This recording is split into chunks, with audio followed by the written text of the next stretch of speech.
सूर्य पुत्र शनिदेव को देवताओं का दंडाधिकारी माना जाता है।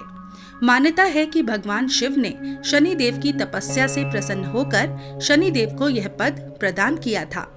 इसी कारण ही शनिदेव प्रत्येक व्यक्ति को उसके किए गए अच्छे और बुरे कर्मों के हिसाब से फल प्रदान करते हैं। व्यक्ति के भूलवश किए हुए गलत कार्य भी शनिदेव के दंड विधान से बच नहीं पाते।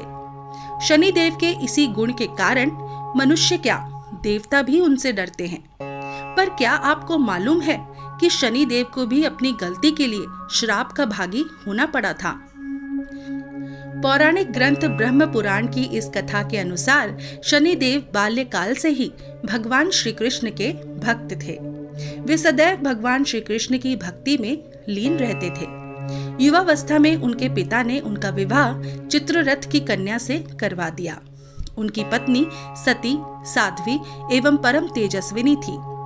एक रात्रि जब वह ऋतु स्नान कर पुत्र प्राप्ति की इच्छा के लिए शनिदेव के पास पहुंची तो उन्हें भगवान श्री कृष्ण के ध्यान में लीन देख वह प्रतीक्षा करने लगी।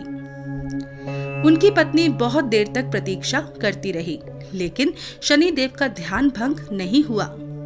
इस पर वे अत्यधिक क्रोधित हुई और क्रोध में आकर शनिदेव को ये श्राप दे दिया कि जिस किसी पर भी वे अपनी दृष्टि डालेंगे वो जलकर नष्ट हो जाएगा। बस इसलिए उन्होंने कुपित होकर शनिदेव को श्राप दिया कि आज से जिसे तुम देखोगे वह नष्ट हो जाएगा। इसे ही शनि की कुदृष्टि कहा गया। जब शनिदेव का ध्यान टूटा तो उन्होंने अपनी पत्नी को भूल पर पश्चाताप का एहसास कराया, लेकिन श्राप के प्रतिकार की शक्ति उनमें नहीं थी।